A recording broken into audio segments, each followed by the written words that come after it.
Selamat mendengarkan novel Dewa Perang Kunlun Nathan Clark. Bab 1915.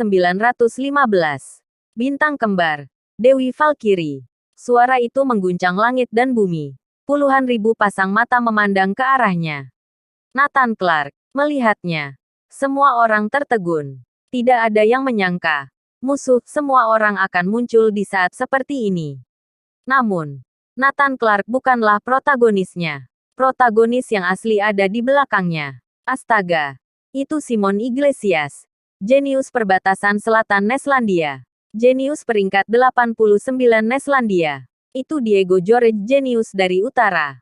Jenius peringkat 67 Neslandia. Itu ternyata Jenius peringkat bumi ke-20 Neslandia. Itu ternyata Jenius peringkat bumi ke-13 Neslandia. Peringkat bumi ke-9 Neslandia. Peringkat bumi ke-8 Neslandia.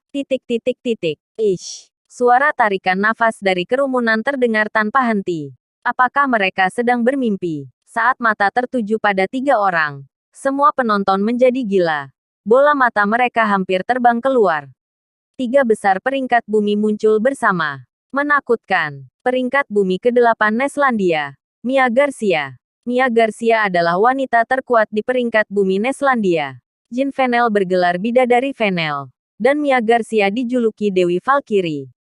Cukup menunjukkan betapa kuatnya mereka. Peringkat bumi pertama dan kedua merupakan kakak beradik. Yang dikenal sebagai bintang kembar terkuat. Mereka memiliki asal-usul yang misterius. Dan mereka adalah murid sekuler dari garis keturunan kaisar. Sangat menakutkan. Dijuluki keturunan Dewa Pedang, Bintang Kembar dan Valkyrie tentu saja 3 besar peringkat bumi terkuat yang pernah ada. Jika ditambah dengan Nana, sulit dibayangkan. Oleh karena itu, para jenius Neslandia angkatan ini adalah duri dalam daging Pulau Leste dan kekuatan besar lainnya. Sehingga mereka menggunakan segala macam cara untuk menyingkirkannya. Hanya saja ketika semua orang mengira kemenangan sudah diraih dan tidak ada orang yang tersisa di Neslandia, Nathan Clark justru membawa mereka ke sini. Mengejutkan, menakutkan, mencengangkan. Hampir semua orang yang hadir tercengang. Tidak ada yang menyangka situasi seperti ini terjadi. Mimpi. Ini pasti mimpi. Inilah yang dipikirkan semua orang. Mereka tidak ingin mempercayai apa yang mereka lihat di depan mata. Mereka ingin mempercayainya. Bahkan Dewan Angkasa dan semua orang Neslandia yang hadir juga tidak mempercayainya. Bagaimana ini mungkin? Bagaimana 100 jenius terkuat di Neslandia muncul?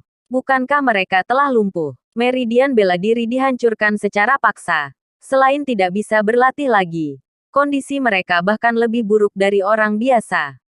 Bagaimana mereka bisa datang? Dan juga 3 besar peringkat bumi yang diburu. Menghilang tanpa jejak.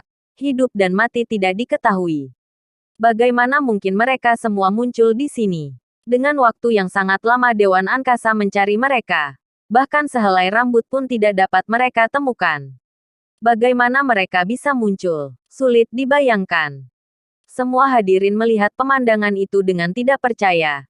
Ekspresi semua orang membeku. Seperti patung-patung batu. Dalam waktu lama, semua orang tidak bisa bereaksi. Lagi pula ini sulit dibayangkan. Siapa yang bilang Neslandia tidak memiliki orang yang layak? Suara Nathan Clark terdengar. Kemudian semua orang dibawa kembali ke dunia nyata satu persatu. Bintang kembar di belakangnya mengangkat sebuah kursi yang diletakkan di belakang Nathan Clark. Lalu Nathan Clark duduk. Semua orang menenangkan emosi mereka. Wajah mereka masih penuh keterkejutan. Nyata. Semua ini ternyata nyata. Sudah sampai titik ini. Semua orang mau tidak mau harus menerimanya. Ratusan jenius dari Neslandia telah datang. Fondasi masa depan Neslandia semua ada di sini. Poin pentingnya adalah tubuh para jenius ini telah pulih. Masing-masing dari mereka sekuat naga. Lautan darah melonjak. Tidak terlihat seperti meridian bela diri cedera atau dilumpuhkan. Dan bukankah 3 besar peringkat bumi dikatakan mengalami luka parah? Mereka tampak baik-baik saja. Bagaimana ini bisa terjadi? Seketika, orang-orang Pulau Leste, Skynia, dan negara lain pucat pasi. Bahkan kedua kaki mereka gemetar. Hojo Takamasa yang baru saja berorasi di atas panggung. Arogan di wajahnya hilang total. Kakinya gemetar hebat. Dia hampir tidak bisa berdiri kokoh. Dia menelan ludahnya. Tidak menyangka setelah berteriak begitu arogan terjadi hal seperti ini. Ini. Seperti tendangan keras di pelat besi. Bab 1916. Kalian berutang maaf kepada Guru Clark. Membuatnya tidak bisa keluar dari situasi memalukan. Kaki Hojo Takamasa lemas. Sama sekali tidak ada tenaga untuk turun dari panggung. Dia melihat ke bawah panggung. Ratusan jenius Neslandia memandangnya serempak.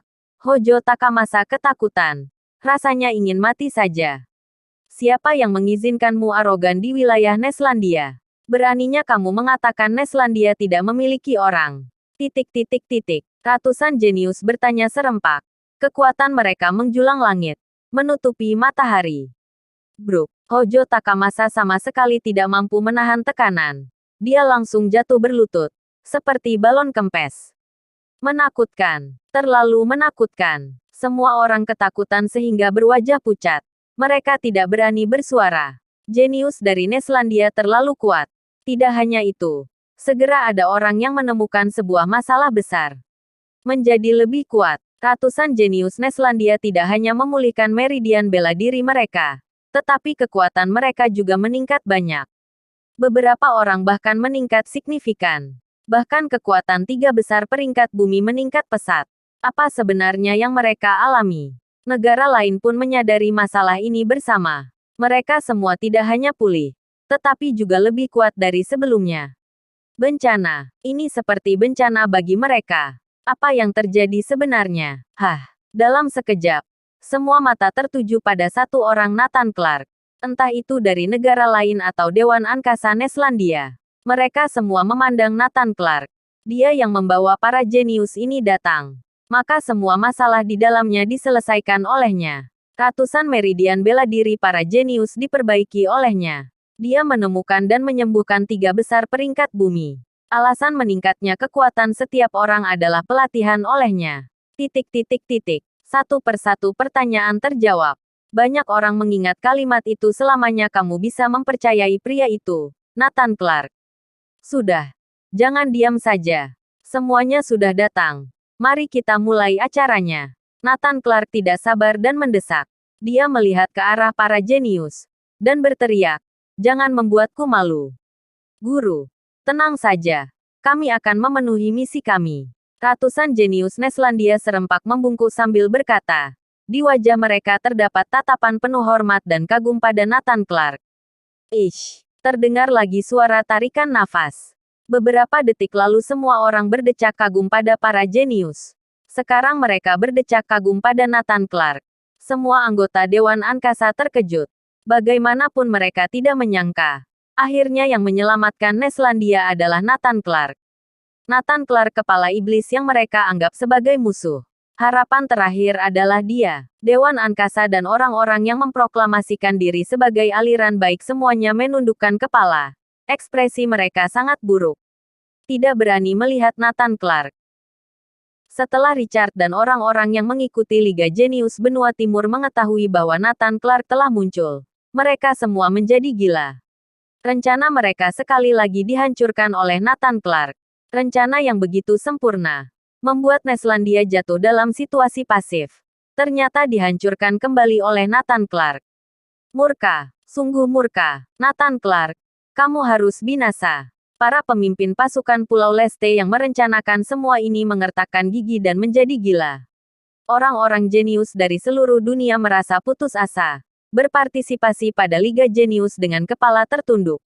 Liga Jenius Benua Timur dimulai dengan membagikan kelompok. Pertarungan-pertarungan yang sengit membuat semua orang kagum. Hasilnya tidak perlu dipikirkan. Para jenius dari Neslandia menyapu bersih jenius dari berbagai negara. Dalam 10 besar, Neslandia mendapatkan 7 nama. Dalam 100 peringkat besar Neslandia menempati 68 nama. Pada dasarnya negara lain tidak memiliki kemenangan.